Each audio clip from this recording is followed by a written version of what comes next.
No gameplay trailer, no demo. Only gameplay information is coming through tweets in the form of promises of gameplay.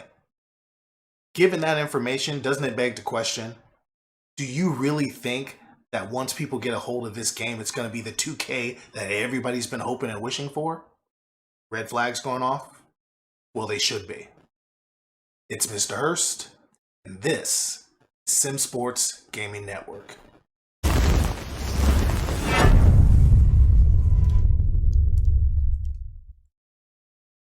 Welcome to Sim Sports Gaming Network, your place for simulation tips, strategies, breakdowns, and more. Thanks for tuning in.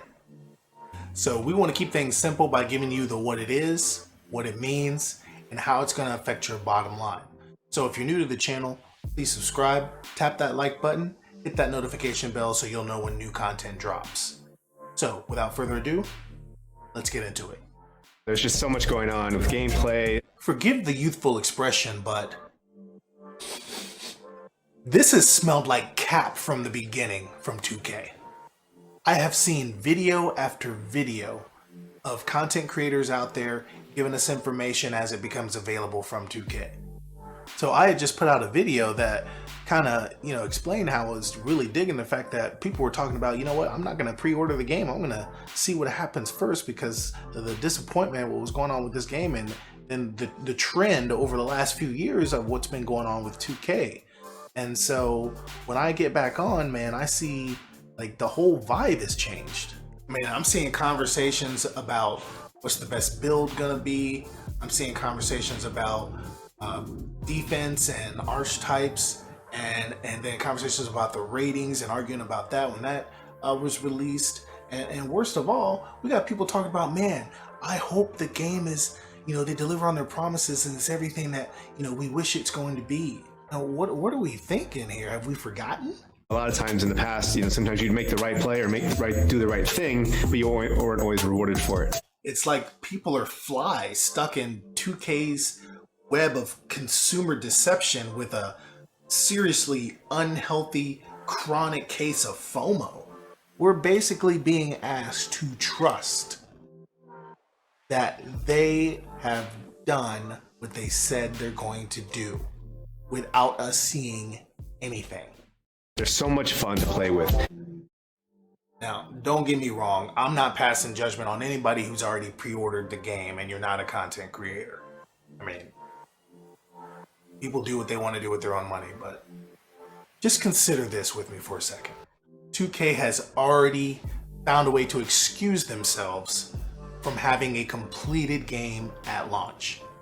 If you've already seen this, look at it again and see if you can pick up on it. On day one, we've usually just thrown all the animations at you, all the signature moves and shots and everything. But we're going to try and roll that out across the year. And check out this discovery made by AllCity. I just noticed that everything has been deleted that he released. This is where he had all the information. He was actually replying to a bunch of questions. And as you guys can see, I put here, did Beluba just delete all of his replies to the 2K community? Why? Because it doesn't make much sense. We've been waiting patiently to get information, and we finally get to hear from Mike Wayne. He comes out of hibernation, and then within 24 hours, all of the information that he released has been deleted. So excited for our fans this year. It's going to be a great year for NBA 2K. Now, if you're debating on pre-ordering the game, let that all marinate with you for a minute. Now, don't get me wrong, I love the game of basketball. Matter of fact, seeing Giannis and the guys get it done without a super team was real inspiring. And man, I want 2K to be a good game. But I also have my own convictions about what I invest in. I should not have to go through microtransactions to get my player to be able to shoot the ball, to get him to move properly, get him to play defense the way he needs to play defense. Cosmetic stuff, cool. But I'm not trying to pay for that. So I'm going to close like I started with a few questions. How do you think 2K would respond if through this point they had no pre-orders because they've given us no information? Do you think we would have gotten a trailer by now? Do you think they might have taken a different approach to microtransactions? Do you think they would have put out a demo? I want to know what you think. Leave a comment down in the comment section below. So again, if you're new to the channel, please subscribe, tap that like button, hit that notification bell so you'll know when new content drops. And remember, as always, love God, love people. Peace.